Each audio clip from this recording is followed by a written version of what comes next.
Jenny from Saigon. Guys, we've been in Ho Chi Minh City for a couple of weeks and we haven't done a lot of anything.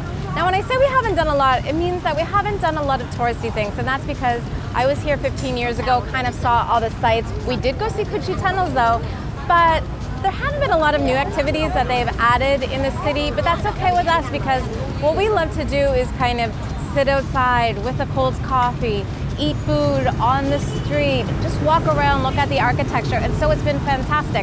But I have felt a little bit guilty that I haven't shown Alan the sites, and so I decided that we should take a free walking tour. Now there are a lot of different free walking tours in the city, but we chose this one because it not only has the major sites, but it has a couple of things that maybe we wouldn't find on our own, like a flower market, and then also we're going to check out some kind of famous apartment building that we can walk through. Although I have to say our apartment building is pretty fantastic as well. But that is the plan for today. We're starting off very close to our meeting spot with a bowl of what I think is hu tu, which is, I believe, a Chinese dish. It has vermicelli noodles, and then also it has some seafood and some pork and quail egg. Very hearty breakfast in Saigon. Now, when I got here, I asked them, can we have one without pork? And they're like, yeah, no problem. And then they gave Alan a bowl full of pork. But it's actually not a huge issue for him. All he does is he just picks it out and eats the rest of it because he's traveling, so you do the best that you can do. Anyway, it is so good, but I have to hurry up and eat because we are meeting our guide in 5 minutes.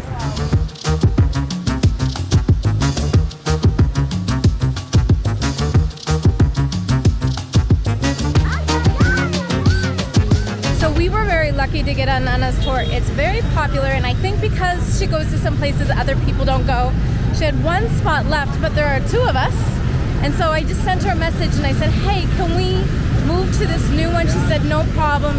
It's a small group, but there's 10 of us.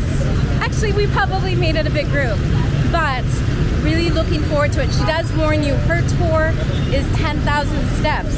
So if you've got a Fitbit, that's your day for you.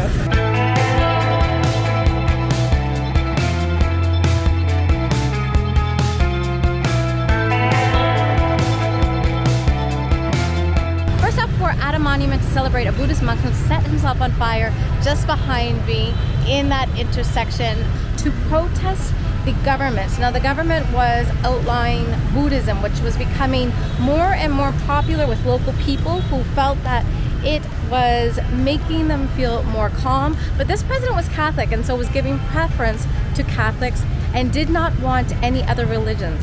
Now, the funny thing about Vietnam is 75% of people here don't actually associate themselves with a specific religion, but instead simply beliefs of their ancestors. So the monk invited tons of media, said something would happen, didn't say what. This was the protest. Now, since then, I believe it was something that other monks had done as well to protest the government, to show people how wrong it was, what was happening in the country. Want all my tips, including what didn't make it into videos? Check out my Vietnam guide for what to see, eat, and do, plus crucial tips for renting a motorbike in Vietnam.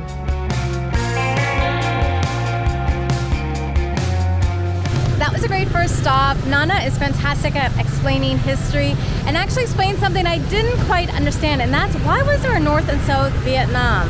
And that's actually interesting, and it's because of World War II. So World War II, Japanese took control, and in that time they were very cruel to the people in the north, Hanoi and outer region of the North Vietnam. And 2 million people actually starved to death because the Japanese were taking all of the food, not leaving it for the Vietnamese. And so that really created a lot of resentment. At the same time, Ho Chi Minh was actually in Europe, had come back, was hiding in the jungle because he knew the French and Japanese would kill him if he was found, because he had also been to Russia and had learned a lot about communism. Now, 1945, war ends. Ho Chi Minh decides it's the time to come out, and they actually reclaimed the north. Now, Japanese left after the war, but the French said, okay, we're still here, this is still our place, but because our land is basically separated and we don't think we can reclaim the north, let's create two different countries, North Vietnam, South Vietnam, separated in the center, and that is why you have the two. Now, the French did say to the south, you can have a president that we back, and eventually we will recognize you as your own country. And at the same time, that president reached out to the US and said, hey, I want one united country, but I don't want it to be communist. And that leads into a whole other story that is known here as the American War.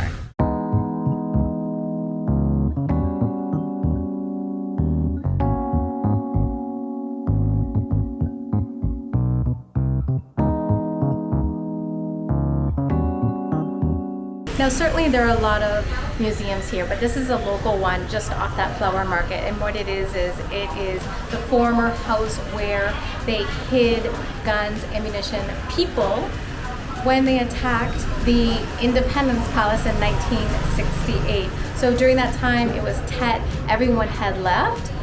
There was an agreement between the North and South to cease fire for Lunar New Year, but during Tet, what happened was people gathered here and then they actually attacked the Independence Building, which was empty, so they weren't killing people, but they were actually attacking it to show that Viet Cong were powerful, forceful, and would not be defeated. So there was backlash, and the people who fought came here and unfortunately fought until the last bullet.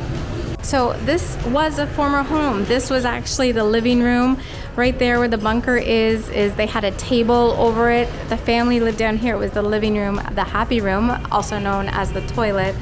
Back there, kitchen. There was an upstairs and then also an attic for they could flee through the attic.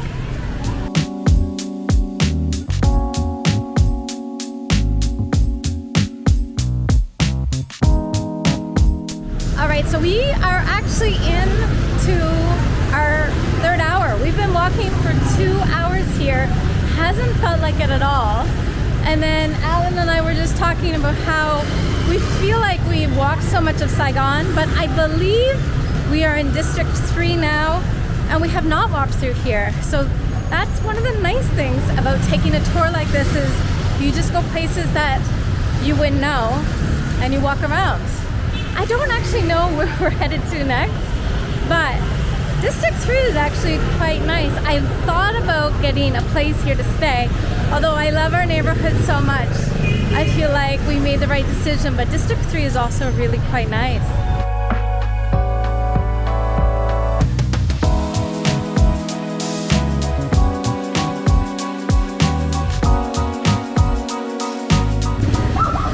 That was a great stop. You can tell Nana's been doing this for a while because she knows when everyone's getting hot and when it's time for a nice cold drink. That coffee lime mix was interesting. It's definitely refreshing. And then this place was so small, so we came at the right time. It was nice to come with a group so that we had a reserved seat because I think maybe there are like 15 seats there max.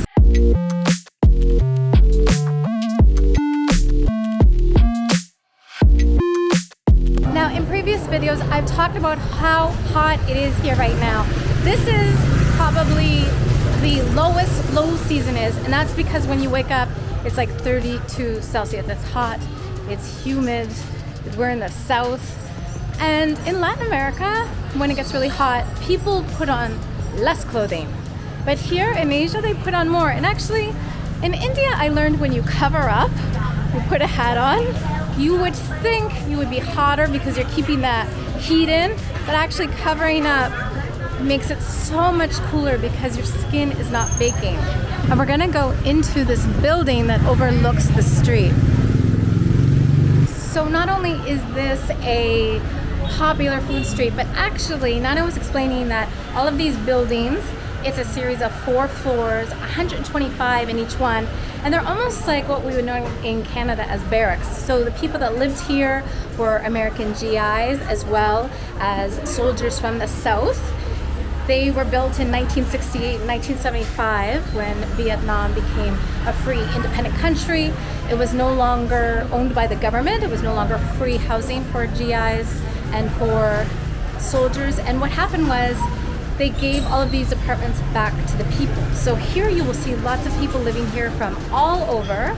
And it's just a really beautiful place, a very old building, still a piece of history that the people have taken back.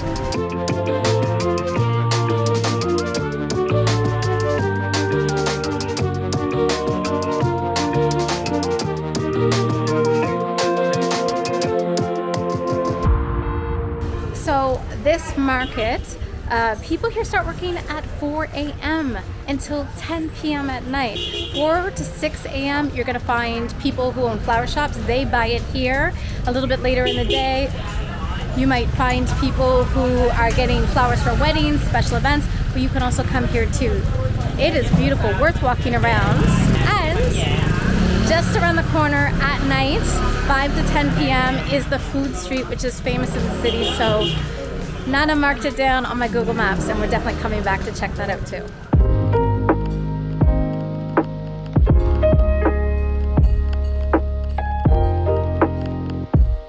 The tour is over and we're just at a nearby coffee shop to have something cold because, as I said, I think it's like 35 but maybe 40 with the humidity. That was a fantastic tour. Nana was a great guide. I felt like we visited places that you don't normally get on other trips. It wasn't, you know, the typical tourist attractions, but she mixed in a really good mix of like history with the Vietnam War, history with Saigon as a city, also modern day Saigon. It was just really great to walk down all those little alleys, and I felt like I saw a side of Vietnam I wouldn't have taken without the tour. Now, when you take one of these free walking tours, at the end you tip, but just remember she's not getting paid by anyone, so give what you think the tour was worth, and please give generously because, you know, these guys work so hard, and tourism, it was gone for 2 years. It's just starting to rebound, so we really do need to support the tourism industry. I'm going to end the video here, but I have to say, I'm going to leave her information in the description below so you can contact her directly. And I'm going to drink the coldest fruit tea. I cannot wait. Saigon is still this city that I just really love, and we're planning to leave in a week and it's going to be sad. But I'm not going to think about that because Nana gave us where to eat some street food, and so I think that's going to be the next video.